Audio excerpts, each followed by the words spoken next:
Nos encontramos acá en el plenario legislativo a pocos minutos de iniciar la sesión del día de hoy. Le hemos pedido al diputado independiente Eric Rodríguez Steller que nos acompañe acá para conversar un poco de los últimos acontecimientos. Diputado, usted integra la comisión especial que analiza los posibles casos de penetración de narcotráfico en la zona sur. Han decidido los legisladores de esta comisión cerrar la parte de audiencias el próximo 5 de octubre a raíz de que no se ha logrado evacuar o tener claro denuncias concretas de acciones de posible penetración. ¿Cuál es el balance que hace usted del trabajo de esta comisión? Mire, esta comisión la sugirió el diputado Ramón Carranza para hacer shows políticos en este Parlamento. Uno no puede llegar simplemente con chismes o especulaciones a tratar de juzgar a otras personas. Si se tienen pruebas, pues sería maravilloso, pero él lo que ha montado es un show político y esta comisión no va para ninguna parte. Yo creo que eso todos lo tenemos claro, menos él. Entonces, obviamente, que esta comisión hay que cerrarla y que dediquemos esas horas a no seguir perdiendo el tiempo escuchando al diputado Carranza hacer afirmaciones temerarias, sino que nos dediquemos a nuestras labores como parlamentarios que tanto tiempo nos demandan. Diputado, ¿qué esperaba usted de esta comisión o cuál era el objetivo que ustedes querían encontrar o dilucidar con esta comisión? No, esta comisión lo que fue una cortina de humo del Partido de Acción Ciudadana, en especial del diputado Carranza, para desviar la atención de todos los desastres de corrupción y de mal gobierno que ha tenido el Partido de Acción Ciudadana. Entonces, más o menos lo que el diputado Carranza quiso decir, bueno, sí, al PAC se le han acusado de actos de corrupción, se ha allanado casa presidencial en 2 ocasiones, pero estos también están pringados. O sea, lo que el diputado Carranza quiso hacer con esta comisión fue simplemente una operación en barre para decir, sí, nosotros tenemos pecados, pero el que esté libre de pecado que tire la primera piedra. Y para esos shows políticos yo creo que los diputados no estamos para prestarnos y me parece que la decisión más sabia fue aprobar la moción de la diputada Floria Segreda, en el sentido de que esto no va para ninguna parte y lo mejor es dedicarnos a actividades mucho más productivas. Diputado, también usted integra la Comisión de Ingreso y Gasto Público. Hoy en la mañana tuvieron sesión con la Cámara de Avicultores. Hace pocos minutos acaban de terminar una con la Contralora General de la República para hablar sobre el tema del Consejo Nacional de Producción y los precios en las compras que se hacen. ¿Qué valoración hace usted, diputado, de las denuncias que se están haciendo de la necesidad de cerrar el CNP? Mire, vamos a ser totalmente claros, el CNP, primero, las instituciones públicas no son un fin en sí mismo, son un medio para alcanzar fines.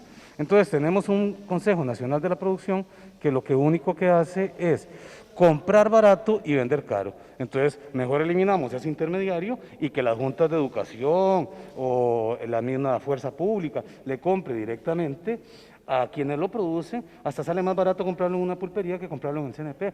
Y en la tarde nos damos cuenta del desastre de las finanzas que tiene el Consejo Nacional de la Producción, donde las auditorías muestran claramente que hay un desorden, que se ha perdido patrimonio, y vea usted todo esto aún teniendo el monopolio del guaro en este país y ni aún así pueden salir adelante. Sencillamente, si las instituciones no responden a los tiempos modernos, esas instituciones hay que cerrarlas. ¿Qué les ha recomendado la Contralora General de la República hoy a raíz de todas las explicaciones que les ha dado? Yo saco 2 conclusiones y yo le hice la pregunta a la señora Contralora que si el CNP tenía razón de ser y lo que me dice es que esa es una discusión que tenemos que tener y replantearnos si realmente la institución o se cierra o se le hacen transformaciones radicales, porque como está la cosa, esa institución no puede seguir por el mismo camino. Entonces esa es la primera conclusión que uno podría sacar al respecto.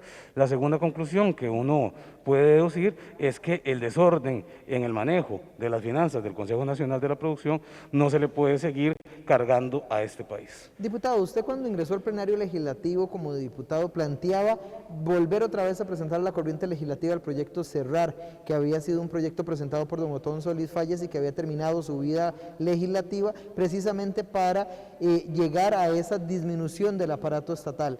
¿Planteará usted ahora a raíz de todas estas denuncias también el cierre de instituciones y apostará por esa ruta en los meses que le quedan de diputado? Mire, vamos a ser claros, nosotros tenemos un Consejo Nacional de la Producción que no sirve, tenemos una refinadora que no refina, tenemos un Estado vendiendo guaro. El Estado no tiene que dedicarse a esas cosas que se las dejen a la empresa privada, pero el Estado no puede seguir por el camino que va. Yo retomé el proyecto Cerrar de Otón Solís y lo planteamos como la creación del MAS, Ministerio de Asistencia Social, y ese proyecto lo volvimos a replantear, y esta es la corriente legislativa que el PAC ni siquiera le ha dado pelota, y no creo que le den pelota en todo esto, pero definitivamente yo lo que siento es que o replanteamos un Estado que podamos sostener, o simplemente el déficit fiscal nos va a llevar a un descalabro como el que tuvimos en la época de Rodrigo Carazo, o como el que vivió Grecia recientemente. Diputado, vamos a empezar el último mes del periodo de sesiones ordinarias de este primer bloque de 3 meses. Será el mes de octubre nada más lo que les queda para poder avanzar con legislación. Después entraremos a 3 meses del periodo de sesiones extraordinarias por parte del Poder Ejecutivo. ¿Qué poder hacer en este mes y qué espera usted de los próximos 3 meses del Poder Ejecutivo? Bueno, del Poder Ejecutivo no espero nada. Al igual que tuvieron 8 meses, yo creo que ningún gobierno ha tenido 8 meses de sesiones extraordinarias y no hicieron absolutamente nada. Y lo que yo pienso es que se pueden sacar algunos proyectos, pero no proyectos trascendentales. Yo pienso que ya la gente está pensando más en la campaña política que se avecina que en proyectos que puedan transformar este país. ¿Qué hacer con la agenda de implementación? Que ya tenemos acá representantes del Fondo Monetario Internacional haciendo una primera evaluación después del primer desembolso, y ¿qué podemos esperar con esos proyectos? Bueno, ayer nos reunimos con la gente del Fondo Monetario y nos dijo que ellos esperaban que a finales de octubre estuviera aprobada esa agenda de implementación. Eso es imposible. O sea, eso es imposible, en un mes esto no va a salir. Y lo que yo creo también es que no existe un ambiente para más impuestos en este Parlamento. ¿Cuál sería entonces ese plan B, diputado? Usted, por su formación también de economista, ¿cuál podría ser ese plan B como país si no logramos a octubre tener aprobados los proyectos de la agenda complementaria? Claro, el plan B nunca debió ser plan B, debió ser plan A. Porque aquí lo que se ha hecho es una contención de gasto, pero no una reducción de gasto.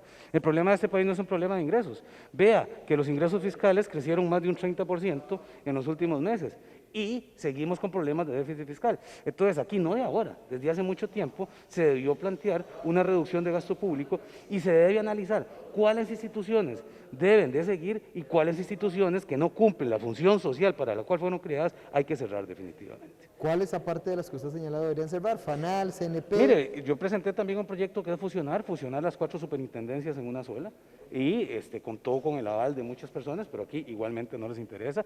La creación del Instituto del Ministerio de Asistencia Social, que agarre todo ese tipo de ayudas, de asignaciones familiares, de limas, de los bonos estos, y se concentren en una sola, igual una parte del Ministerio de Trabajo, ¿verdad? Y definitivamente, si usted tiene una refinadora que no refina, hay que cerrarla. Si usted tiene un Consejo Nacional de la Producción que solo le produce pérdidas, hay que cerrarlo. Hay que abrir el monopolio de licores. No es posible que el Estado siga teniendo, yo no conozco otro país en el mundo donde el Estado se le dé el monopolio del guaro y aún así siga teniendo pérdidas. Y yo diría que también tenemos que tener una discusión muy concienzuda sobre qué instituciones son las que deben prevalecer y cuáles no. Me parece que esta es una discusión que lamentablemente los políticos tradicionales, rancios y añejos, le han rehuido a todo esto por el costo político que les puede acarrear. Diputado, usted señalaba que estamos próximos a iniciar ya la campaña política. El próximo 6 de octubre el Tribunal Supremo de Elecciones dará el banderazo de salida.